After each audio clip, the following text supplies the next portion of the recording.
What is up, everybody? It's Shroom. Welcome back to the channel. I have some Black Ops 1 Derice gameplay for you going in the background. Today we're going to be discussing something that literally everyone's probably heard by now, is that Microsoft acquired Activision Blizzard for $68.7 million. And we're going to be discussing the effects on zombies exclusively in this video. Of course, that's going to affect many franchises, many games, many fans, many fan bases. So there's a lot that's going to go on with this. There's questions about the future, is Call of Duty going to be an Xbox exclusive, etc. Is World of Warcraft going to come to Xbox? Things like that. We're not going to be discussing those today. We're going to be strictly discussing zombies. And so first we're going to go over the good, which, again, they acquired Activision Blizzard. And to be honest, it could go either way. What is good, though, is that Microsoft acquired Undead Labs in 2018. And if you remember, those are the people that made State of Decay. State of Decay 1 came out in 2013. So Microsoft had already, quote, owned them. I'm not sure on how involved they were in development of that game or anything like that. I'm not too sure. But if that's something we go off of, that was pretty good. State of Decay 2 was also a very well-received game. I played it. I enjoyed it. It was fun. I also enjoyed the first one. So here's an article. It says, the deal, which will close before June 2023, will see COD developers Treyarch, Infinity Ward, Sledgehammer Games, and Raven Software all become wider parts of the Xbox Studios family. And here's another thing that I want to say about this whole thing. I might have read somewhere that they're gonna let Treyarch do zombies. Obviously, they're the ones that made it. They're the ones that made the whole storyline, everything about zombies, basically. And one thing I will say is I hope that they do not let Sledgehammer Games, Raven Studios, or Infinity Ward lay a hand on zombies. And I'll tell you why. It's because, look, Infinite Warfare zombies, World War II zombies, all that stuff, it was all right. It scratched the zombie itch for the next Treyarch game, but Treyarch is the king of zombies, okay? They made it. They should stay on it. If I was Microsoft, me, a random person that knows nothing about video game development or business or none of that, I would not let anyone else touch it. Treyarch only. And that's because I think that's because zombies went downhill after Black Ops 3. I think a lot of people would agree with that. It got too complicated. They just changed too many things. I mean, the perk system from Black Ops 4, in my opinion, some of you guys may like it. For me, I thought it was utter garbage. Hated it. Cold War Zombies, it was good for what it was. You know what I mean? Like, it was good for what it was. It wasn't, Black Ops 1 or even World at War. And look, World at War, obviously, it's very, very dated. It's very bare bones. But I would still rather play World at War Shino Numa with the 24 zombies around limit. Now, actually, I would rather play World at War Derice with the Wonderwaff Juggernaut glitch than play Cold War Zombies. And that's not to say Cold War Zombies is bad. I enjoyed it, I liked a lot of the things they did. The exfil thing, I'm kind of torn on. But it's just... Treyarch does zombies best, and I think everybody knows that. And that's just simple as that. Everyone knows that. And so the bad... Here's the thing, guys, is that Microsoft obviously didn't acquire Activision and Blizzard to be the heroes, okay? They're a corporation. They did it for money and money only, okay?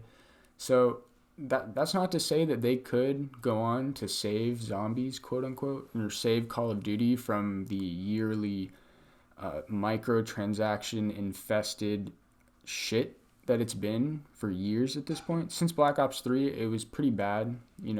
Overall, I like the zombies, objectively the best zombies, but overall, Call of Duty Black Ops 3 was garbage.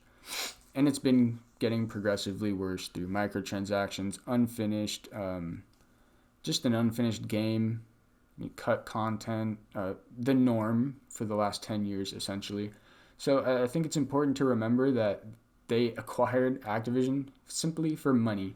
Okay, they don't care about us, the fans, about any of the games they acquired. There might be individuals on the team that do, but the people who make the decisions, they don't care. They did it for money. Again, that's not saying that they could end up saving all these things. I just think it's important to remember that, one. Two, Microsoft purchased ZeniMax, the parent company of Bethesda, on March 9th, 2021 for $7.5 billion. And March 9th, 2021 is not long ago. That's very recent. And so what I was going to say is that it's a bad look because, as you know, Fallout 76, Skyrim releasing for the 10th time in the last 10 years. That's not a good look. But then again, they just recently acquired it. But again, nothing's really changed that much. So I don't know. I just don't. I see that as a bad point there. So basically, the gist of this is I just think everyone should not get their hopes up. Be positive that they might save it. It might go back to something good. But be a realist and just realize that this was done for money and money only, and that's what they're going to be focusing on. So do not expect microtransactions to leave Call of Duty or any of those games that fall under Activision's license, because they're here to stay. And pray to God this doesn't happen, but also expect NFT integration in a lot of these games. Hopefully that doesn't happen, but if we're just going to look at the trend of the last 10 years and how companies have basically said, fuck our original fans, and we're going to have microtransactions, we're going to cut content, we're going to add a battle royale to everything and its grandmother, okay? Like, they don't care. They clearly don't care. They've shown over the past 10 years, I would argue even 15 years, that they care about the money only. And again, I'm not saying that's bad. They're all companies, Bethesda, Microsoft, all these game developers, they're doing it for money, okay? Like, they're not, some smaller studios, like the people who made the Stalker series or stuff like that, they're passionate about what they do, but as soon as the publisher gets involved, it goes downhill, and they're forced to do things for money, make certain deadlines, cut certain content to then sell later for DLC. So I just think nobody should get their hopes up, play it by ear, see what happens. We could have a complete resurgence of the glory days of zombies, and by glory days I mean World at War through Black Ops 2. Okay, we could see a complete and utter revival of the series, the game mode, and the fan base. And another thing is the fan base of zombies is massive. It's been massive since probably Black Ops 2. And I feel like it's starting to fall off, not the fan base, but the content. YouTubers like The Smith Plays, Mr. T Lexify, Tim Hansen, they're running out of content because they've been making content on zombies for years. And these newer Call of Duties are utter garbage. The zombies is garbage. It's not the same. The magic's lost. So I don't think zombies is dead. I think somebody needs to come in and start making not new. I don't know what needs to go on, but something needs to happen with this. And hopefully, like I said, being positive, hopefully Microsoft comes through. But I would just say there's just so much history of the gaming industry over the past decade that just doesn't point to good things happening. If you look at every single franchise, Far Cry is another one, straight up DLC, microtransaction, season pass, etc. And it just comes down to the people, you and me, everyone watching this. It's our fault. Yes, it's your fault because we have continued to purchase these unfinished shit fests of video games and have basically told the publisher and the developers that, yeah, it's all right. It's okay, guys. You can release half-baked ideas, half-baked mechanics, half-baked games, and we're still going to buy it because you're going to do the day one patch. And then hopefully you'll fix everything. But at least I got to play the game on launch. Look at Battlefield, the newest Battlefield, absolute garbage. Call of Duty Vanguard, absolute garbage. And that's just the most recent examples. It has been like this. Time flies. When I actually sat down and looked at how long this shit has been going on, it's been going on for 10 plus years. 10 years we've been allowing these companies to come out with unfinished, half-baked video games. And everyone's made videos on this. This is nothing new. And when you speak to some people about this, they say, oh, I know, etc. But then they go out and buy the new Call of Duty, which you know is going to be garbage. Or they go out and they buy the new Battlefield. Or even worse, they pre-order. And that's when this all started, is the pre-order. Get Snoop Dogg as an announcer in Modern Warfare 3 if you pre-order the game. See, they enticed people with specific things to pre-order the game. And once they've had, I don't know, a couple million pre-orders, they're like, okay, well, we've basically almost made our money back, if not profited. And we haven't even released the game yet. So why the fuck would we continue to work our asses off and finish the game? Because we can just go back and patch it. You know, and if you think about it from their perspective, of course it makes sense. Because again, they're in it for the money and the money only. But when you look at it from our perspective, which is the only way you can look at it from because you're not the game developers, is that we've allowed them for too long to do this. And to be honest with you, I don't see it changing anytime soon. It's been going on for over a decade. Nobody's really done anything. You know, there was the whole Star Wars Battlefront 2 Reddit fiasco, the most downvoted post in history that happened. So there's little things that happen every few years, but at the end of the day, people still buy the games. People still pre-order. Stalker 2, I forgot the developers for that, but Stalker 2 is coming out, and they announced that they were going to integrate NFTs.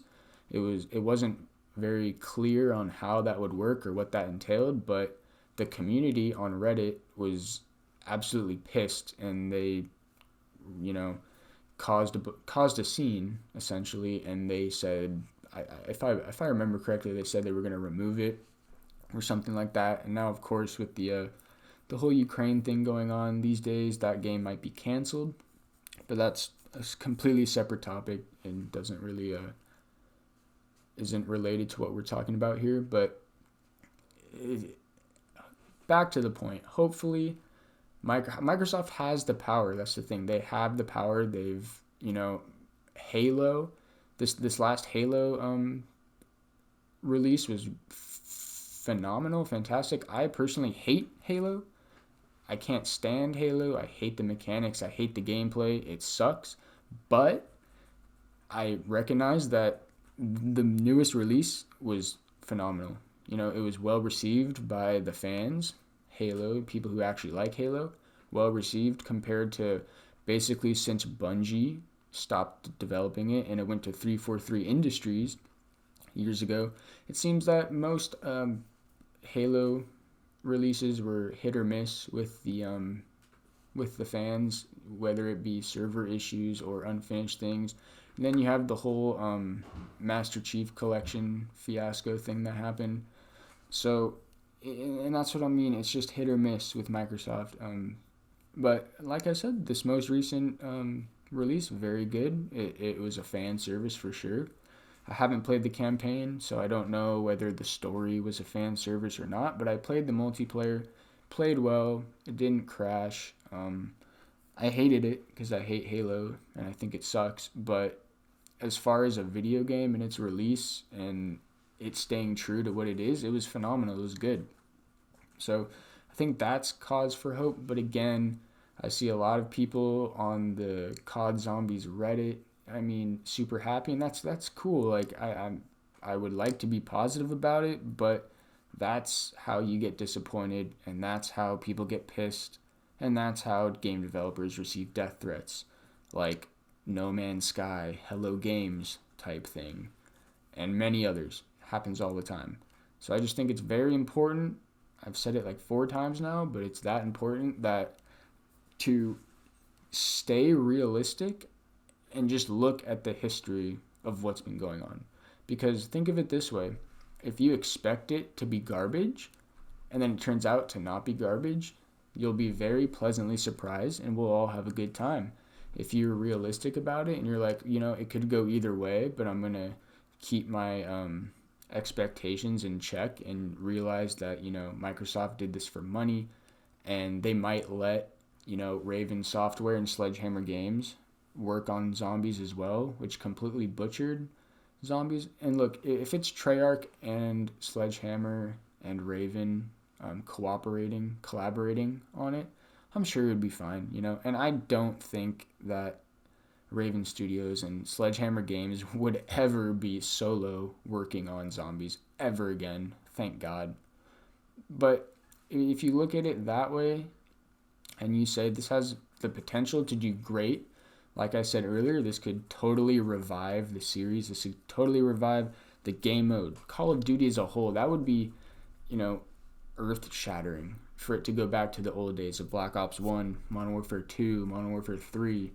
The shit that we all remember and grew up on, and the whole reason why we keep giving these companies the money is because we're chasing the high of when we were fucking 12 years old, when the games were actually good. And it can go back to that. But it could also be a massive, massive disappointment of the same old status quo, the last 10 years, Call of Duty yearly release. Instead of microtransactions, not only that, now there's NFTs somehow integrated. I've heard a lot about that in video games. I don't know much about NFTs, and I don't really know how they could possibly integrate that into a video game. The closest thing I could think of is Counter-Strike CSGO skins. They're sort of like an NFT, you own that skin. It's non-tangible, it's a digital item. You can't hold it, but you own it, and you can sell it for money. So I don't know, they might add these games claiming that they're going to integrate NFTs might work something like that. But yeah, so I think we should all relax and calm down with our hype a little bit, because for the past 10 years, hype has done nothing but cause disappointment. See No Man's Sky, every Battlefield release since Battlefield 4, every Call of Duty release since, I don't even know. But thank you guys for watching. If you want to see more videos like this, obviously comment, like, and subscribe. And just let me know what you guys would like to see. And I get downed here from some absolute bullshit Black Ops 1 stuff. But anyway, hope you guys have a good one. Peace.